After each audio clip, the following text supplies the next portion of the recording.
Hello friends, मैं स्वप्निल लेके स्वागत करता हूं आप सभी का हमारे इस यूट्यूब चैनल VRISO में। और ISO 27001 2013 यानी ISMS की सीरीज में आज हम बात करेंगे क्लॉज नंबर 8 ऑपरेशन की। जी दोस्तों, आज हम समझेंगे ये क्लॉज नंबर 8 ऑपरेशन क्या कहता है और इसमें हम डिस्कस करेंगे clause number 8.1 operational planning and control. इसके बाद हम देखेंगे क्लॉज नंबर 8.2 रिस्क असेसमेंट के बारे में जो बात करता है, और उसके बाद हम देखेंगे क्लॉज नंबर 8.3 जो कि रिस्क के ट्रीटमेंट की बात करता है। इन तीनों क्लॉजेस को आज हम डील करेंगे और इस तरह से ये जो क्लॉज है क्लॉज नंबर 8 ऑपरेशन, ये आज कंक्लूड हो जाएगा। तो चलिए वीडियो शुरू करते हैं। तो देखिए दोस्तों, सबसे पहले हम बात करेंगे क्लॉज नंबर 8.1 जो कि है ऑपरेशनल प्लानिंग एंड कंट्रोल। अब इस चीज को समझिए, क्या क्या वर्ड आ रहे हैं? Operational planning control. ठीक है, इसका मतलब यह है कि जो कुछ भी प्लान किया था या किया है उसको अब इंप्लीमेंट करने का समय आ गया है, उसको अब इंप्लीमेंट करना है। क्योंकि जब आप प्लानिंग को इंप्लीमेंट करते हैं तो कहीं ना कहीं इसका मतलब होता है कि आप ऑपरेशन कर रहे हैं। ठीक है, तो ऑपरेशनल प्लानिंग यहां से यह मतलब क्लियर होता है। अब कंट्रोल का क्या मतलब है? देखिए, जब आपने कोई प्लानिंग करी, कोई प्लानिंग आपने करी, इसको भी हम थोड़ा डिटेल में भी समझेंगे। अभी मैं सिर्फ नॉर्मली ये चीज समझा रहा हूं कि ये तीन शब्दों का क्या मतलब है। तो देखिए, जब भी आपने कोई प्लानिंग करी, उस प्लानिंग को जैसे ही आपने इंप्लीमेंट किया तो इसका मतलब हुआ कि आपने ऑपरेशन स्टार्ट कर दिया। अब जब ये ऑपरेशन स्टार्ट हो गया तो क्या ये एज पर रिक्वायरमेंट या एज पर प्लान हुआ या नहीं हुआ, इसको आपको चेक करना होता है। तो बेसिकली कंट्रोल करने का मतलब है चेक करना कि जो प्लान किया था वैसा ही काम हो रहा है या नहीं, इंप्लीमेंटेशन वैसा ही हो रहा है या नहीं, ऑपरेशन वैसा ही चल रहा है या नहीं जैसा हमने प्लान किया था, इसको चेक करना है। और जब आप इसको चेक करते हैं तो बेसिकली कहीं ना कहीं आप इसे कंट्रोल कर रहे होते हैं। क्योंकि जब आपको ये पता चल गया कि हमने प्लान जो किया था उसके अकॉर्डिंग अगर ये नहीं चल रहा, अगर ये प्लान ऐसा था और ये ऐसा हो गया, तो हम समझ गए ना कि ये सही नहीं है, तो इसको कंट्रोल करके हमें वापस से इसके रास्ते पर लाना होगा। तो ये कंट्रोल होता है। प्लान करना, प्लान को इंप्लीमेंट करना मतलब ऑपरेशन करना, और फिर इसे कंट्रोल करना, कंट्रोल करना मतलब ये चेक करना कि वो एज पर प्लान चल रहा है या नहीं चल रहा। यही होता है ऑपरेशनल प्लानिंग एंड कंट्रोल। ये बात तो हुई इन तीन शब्दों की कि इन तीन शब्दों का क्या मतलब है, इन तीन वर्ड्स का क्या मीनिंग है। अब हम बात करते हैं जो बेसिकली इस क्लॉज में लिखा गया है। इस क्लॉज में क्या लिखा गया है? ये क्लॉज एक कहता है कि इंफॉर्मेशन सिक्योरिटी कि जो भी रिक्वायरमेंट है, मतलब इंफॉर्मेशन को सिक्योर करने के लिए जो भी जरूरी चीजें हैं, उनको यदि आप हासिल करना चाहते हैं, उनको अगर आप मीट करना चाहते हैं, वो यदि आपको हासिल हो तो उसके लिए आपको क्या क्या प्रोसेस बनाना होंगी, आप उसका प्लान करें, आप उनका प्लान करें। इंफॉर्मेशन सिक्योरिटी की रिक्वायरमेंट को अचीव करने के लिए, हासिल करने के लिए, उनको मीट करने के लिए आपको क्या क्या प्रोसेस बनाना हो, उनकी प्लानिंग करें और उन्हें इंप्लीमेंट करें। और वही बात है, प्लान करने के बाद, इंप्लीमेंट करने के बाद उसे कंट्रोल करें। यह कहता है आपसे ये क्लॉज कि इंफॉर्मेशन सिक्योरिटी, क्योंकि किस चीज की प्लानिंग करना है, किस चीज के लिए हम काम कर रहे हैं, हमारी रिक्वायरमेंट क्या है? इंफॉर्मेशन सिक्योर होना चाहिए, इसके लिए हम काम कर रहे हैं। तो इसको सिक्योर करने के लिए हमें किन प्रोसेस को बनाना होगा, किन किन प्रोसेस की हमें जरूरत पड़ेगी, उनका आप प्लान करें, उनका ऑर्गेनाइजेशन प्लान करें, फिर उस प्लान को इंप्लीमेंट करें और फिर समय समय पर उसको कंट्रोल करें, उसे चेक करें। यह बात इस क्लॉज में कही गई है। तो एक तो यह बात सिंपल सी बात है, मान लीजिए अगर मुझे इंफॉर्मेशन सिक्योरिटी हासिल करना है, इंफॉर्मेशन सिक्योरिटी की जो रिक्वायरमेंट है, मुझे इंफॉर्मेशन सिक्योर करना है, तो इंफॉर्मेशन सिक्योर करने के लिए मान लीजिए मैं एक एचआर की प्रोसेस बनाता हूं। मैं चाहता हूं कि एक एचआर की प्रोसेस बनाई जाए और इस एचआर की प्रोसेस के जरिए ये चीज मैं कर सकता हूं कि इंफॉर्मेशन कैसे सिक्योर होगी। तो कैसे होगी कि मैंने एचआर की प्रोसेस बनाई और मैंने कहा कि इसमें जो मैं रिक्रूटमेंट करूंगा वो ऐसे कंपिटेंट लोगों का रिक्रूटमेंट करूंगा जो कि इंफॉर्मेशन को सिक्योर कर सकें, जो इस फील्ड के रहे हो, जिन्होंने कभी इसमें काम किया हो, जिन्होंने इतना एक्सपीरियंस अचीव किया हो, जिनकी स्किल्स कुछ ऐसी हो।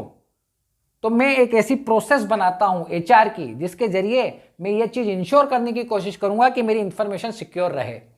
अगर मैं परचेस की प्रोसेस बनाता हूं तो मैं ये कोशिश करूंगा कि ये प्रोसेस मेरी कुछ इस तरह से बनाऊं जिसके जरिए मैं जो कुछ भी आउटसोर्सिंग करवाता हूं या जो कुछ भी आउटसोर्स करता हूं वो चीजें इंफॉर्मेशन सिक्योरिटी के पर्पस से हो, इंफॉर्मेशन सिक्योर रखी जा सके, इस हिसाब से वो चीजें काम करे।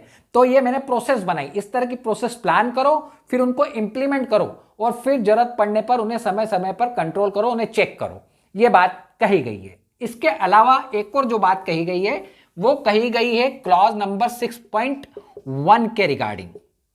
हमने क्लॉज नंबर 6.1 में एक चीज देखी थी और वो ये बात थी कि action to address risk and opportunity, risk और अपॉर्चुनिटी को एड्रेस करने के लिए क्या एक्शन है उसको इंप्लीमेंट करने की बात भी इस क्लॉज में कही गई है। एक्शन का मतलब क्या है? एक्शन का मतलब है एक्शन प्लान। रिस्क और अपॉर्चुनिटी को एड्रेस करना, एड्रेस करने का मतलब क्या है? एड्रेस करना। अगर मैं कहता हूं कि रिस्क को एड्रेस करो तो रिस्क को एड्रेस करने का मतलब है रिस्क को कम करने के लिए आप क्या करोगे, रिस्क को मिटिगेट करने के लिए। रिस्क को मिटिगेट करना मतलब रिस्क को एड्रेस करना, अपॉर्चुनिटी को एड्रेस करना मतलब अपॉर्चुनिटी को बढ़ाना। तो रिस्क एंड अपॉर्चुनिटी को एड्रेस करने का मतलब होता है रिस्क को कम करना, अपॉर्चुनिटी को बढ़ाना। यह रिस्क और अपॉर्चुनिटी को एड्रेस करना। और उसके लिए क्या एक्शन प्लान होगा, इसकी बात हमने क्लॉज नंबर 6.1 में करी थी। वो प्लानिंग आपको 6.1 में करना थी। क्लॉज नंबर 6 जो था वो प्लानिंग का क्लॉज था, वो इंप्लीमेंटेशन का क्लॉज नहीं था। वहां आप सिर्फ प्लान कर रहे थे कि हम ऐसा ऐसा करेंगे। तो वो जो एक्शन प्लान था आपका, जिसके जरिए आप रिस्क को कम करने और अपॉर्चुनिटी को बढ़ाने की बातें कर रहे थे, जो प्लानिंग आप कर रहे थे, उस प्लानिंग को अब क्लॉज नंबर 8.1 में इंप्लीमेंट करने की बात कही गई है। अब उस एक्शन को, उस एक्शन प्लान को इंप्लीमेंट कर दो। ये बात इस क्लॉज में कही गई है। इसके बाद एक और बात कही गई है कि हमने क्लॉज नंबर 6.2 में एक प्लानिंग और करी थी, वो थी ऑब्जेक्टिव की और ऑब्जेक्टिव को अचीव करने की, कि हाउ टू अचीव ऑब्जेक्टिव, इसकी प्लानिंग। ये भी क्लॉज 6.2 में हमने बात करी थी। देखिए, सिर्फ ऑब्जेक्टिव बना लेने से काम नहीं होता, उस ऑब्जेक्टिव को कैसे अचीव करोगे उसका भी आपके पास प्लान होना चाहिए, या उसका भी एक्शन प्लान आपके पास होना चाहिए। प्लान ऑफ एक्शन क्या है, कैसे अचीव करोगे अपने ऑब्जेक्टिव को। मुझे एम्प्लॉय ऑफ द ईयर बनना है, लेकिन मैं कैसे बनूंगा, इस ऑब्जेक्टिव को मैं कैसे अचीव करूंगा, उसका एक एक्शन प्लान होना चाहिए कि मैं कुछ इस तरह से काम करूंगा। मैं जो भी मुझे टास्क दिए जाएंगे उन्हें within 1 week 2 week fulfil कर दूंगा। तो ये एक्शन प्लान है। तो इस एक्शन प्लान को भी, जिसकी बात हमने 6.2 में करी थी, अब इंप्लीमेंट करना है। ये 8.1 में कहा गया है। तो ये बात भी इसमें कही गई है। तो यहां 3 चीजें आ गई, एक प्रोसेस, ठीक, एक रिस्क एंड अपॉर्चुनिटी और एक ऑब्जेक्टिव। इनके प्लान को इंप्लीमेंट करने की बात कही गई है। ठीक है, यह बात इस क्लॉज में 8.1 में कही गई है। इतना आपने कर लिया। इसके बाद जो भी डॉक्यूमेंटेड इंफॉर्मेशन रिक्वायर्ड है, आपको अगर कोई रिकॉर्ड बनाना है तो वो बनाइए, आपको अगर किसी तरह का कोई प्रोसेस बनानी है, यदि आपको कोई डॉक्यूमेंट मेंटेन करना है तो वो बनाइए। ये बात कही गई है। डॉक्यूमेंटेड इंफॉर्मेशन जो भी इसके लिए रिक्वायर्ड होंगी वो आपको बनानी है, तैयार करनी है।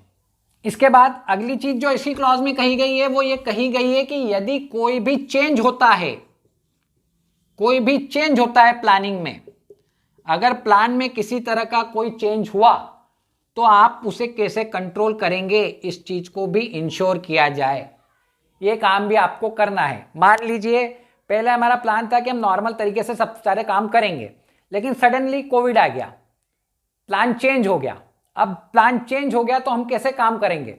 तो हमने चेंज का एक प्लान बना दिया, ठीक, कि हम क्या करेंगे, हम वर्क फ्रॉम होम करेंगे। वर्क फ्रॉम होम, ये क्यों किया डिसाइड? क्योंकि जो पहले प्लान था वो चेंज हो गया। अब उस प्लान को हम अचीव नहीं कर पाएंगे। क्यों? क्योंकि कुछ प्रॉब्लम्स आ गए, कुछ हालात ऐसे बन गए, कोविड का इश्यू आ गया, इसलिए हम कंपनी में बैठकर काम नहीं कर सकते, इसलिए डिसाइड किया गया कि वर्क फ्रॉम होम किया जाएगा। तो प्लान जो है वो चेंज हो गया। अब ये जो चेंज हुआ है प्लान में, इसको कंट्रोल करिए। कंट्रोल करने का मतलब फिर हमने वही कहा कि चेक करिए कि जो आपने चेंज किया प्लानिंग में, जो आपने प्लान चेंज किया और वर्क फ्रॉम होम की बात आपने कही, वो सक्सेसफुल हो रहा है या नहीं हो रहा है, उसको चेक करिए, उसको कंट्रोल करिए। अगर वो वैसा नहीं हो रहा तो उसको सही करिए, कंट्रोल करिए, है ना। चेक करेंगे तब उसके बाद कंट्रोल अपने आप हो जाएगा। चेक करना कंट्रोल करना एक ही तरह की बात होती है वैसे तो ये बात इसमें कही गई है। अब जब कोई चेंज किया, प्लानिंग में कोई चेंज किया, तो वही बात है, अगर कोई उसमें कुछ इफेक्ट आपको दिखता है, कुछ एडवर्स इफेक्ट दिखता है, कुछ ऐसा लगता है कि ये गलत हो रहा है, जब आप चेक करते हैं तो उसको सही करिए। वही बात है, सिंपल सी बात जो हमने कहा कि हमने वर्क फ्रॉम होम का डिसीजन लिया, अब चेक करिए वो काम कर रहा है या नहीं कर रहा, और अगर नहीं कर रहा तो उसको सही करिए। ये बात इसमें कही गई है। और तीसरी और आखिरी बात जो इसमें कही गई है वो ये कही गई है कि जो भी आउटसोर्सिंग प्रोसेस आपकी है, आउटसोर्स प्रोसेस अगर आप कुछ कर रहे हैं, आउटसोर्स प्रोसेस अगर कुछ चल रही हैं, तो उसको भी कंट्रोल करिए। ठीक, मतलब मान लीजिए कोई काम आप बाहर से करवा रहे हैं, ओके, तो वो सही है या नहीं है उसको कंट्रोल करिए, उसको चेक करिए। चेक करने के लिए आप क्या कर सकते हैं, आप चाहे तो वहां पे ऑडिट कर दीजिए, या आपको लगता है तो उस सप्लायर का या उस आउटसोर्स जो आपकी जो बॉडी है उसका आप इवैल्यूएशन करिए।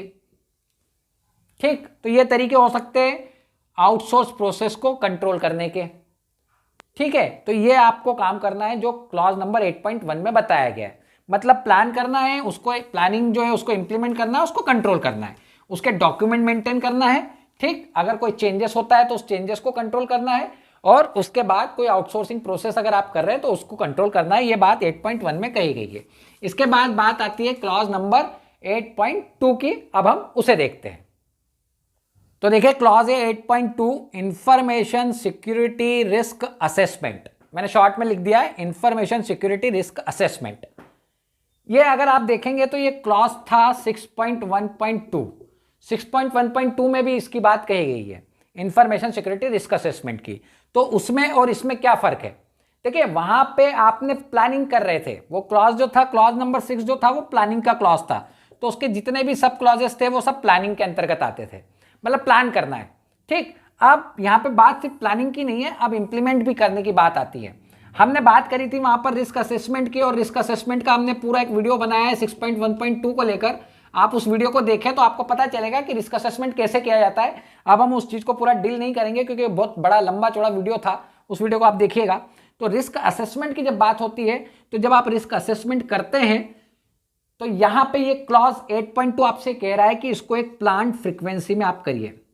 मतलब एक फ्रीक्वेंसी होना चाहिए कि हम कब कब रिस्क असेसमेंट करेंगे, है ना। तो आप या तो फिक्स कर ले कि हम साल में 2 बार रिस्क असेसमेंट करेंगे, जब भी आप एमआरएम करेंगे आपने कहा कि हम एमआरएम में रिस्क असेसमेंट कर लेंगे, या किसी तरह का कोई चेंज होता है ना, कोई किसी तरह का कोई चेंज हुआ, जैसे अभी हमने बात करी कि सब कुछ नॉर्मल चल रहा था, अचानक कोविड आ गया तो हमें ऐसा लगा कि यार हालात बदल गए, रिस्क बदल गई हैं, ठीक है, इश्यूज चेंज हो गए, बदलाव आ गए, तो असेसमेंट कर लीजिए रिस्क का। ठीक, कि ये कोविड की वजह से ये जो इशू है इसकी वजह से आपके काम पे कितना इंपैक्ट पड़ सकता है, ठीक, आपके बिजनेस पे कितना इंपैक्ट पड़ सकता है, उसका रिस्क असेसमेंट कर लीजिए। तो प्लान करिए, एक तो फ्रीक्वेंसी कब कब करेंगे, और इसके अलावा अगर कभी कुछ ऐसे हालात बन जाते हैं जब आपको रिस्क असेसमेंट करने की जरूरत है तो वो रिस्क असेसमेंट आप करिए।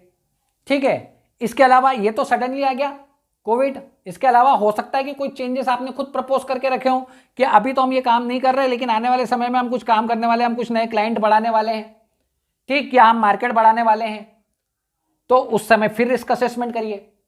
तो रिस्क असेसमेंट की आपको बेसिकली फ्रीक्वेंसी या रिस्क असेसमेंट आप कब कब करेंगे ये चीज आपको तय करना है, वो इस क्लॉज में 8.2 में कही गई है। इसके अलावा ये कहता है कि रिस्क असेसमेंट का जो भी आपका रिजल्ट आता है उसका आपको रिकॉर्ड रखना है, उसका रिकॉर्ड मेंटेन करें। रिस्क असेसमेंट का जो रिस्क असेसमेंट 6.1.2 पर हमने एक बहुत अच्छा शायद वीडियो बनाया है, अच्छा हो सकता है, मुझे मालूम नहीं, आप डिसाइड करिएगा उसको देखकर कि वो अच्छा है या नहीं है। तो उसको देखेंगे तो आपको समझ आएगा कि रिस्क असेसमेंट कैसे किया जाता है, उसका क्या रिजल्ट निकलता है, कैसे निकलता है, उसका आपको रिकॉर्ड रखना है। ये बात क्लॉज नंबर 8.2 में कही गई है। अब हम बात करेंगे क्लॉज नंबर 8.3 की। तो दोस्तों क्लॉज है 8.3, इंफॉर्मेशन सिक्योरिटी रिस्क ट्रीटमेंट। ये ट्रीटमेंट है, वही बात है 6.1.3 में इसकी भी बात कही गई है। अब यहां पे भी फर्क सिर्फ यही आ जाता है कि जब आप रिस्क असेसमेंट कर देते हैं तो उस रिस्क के साथ क्या किया जाए।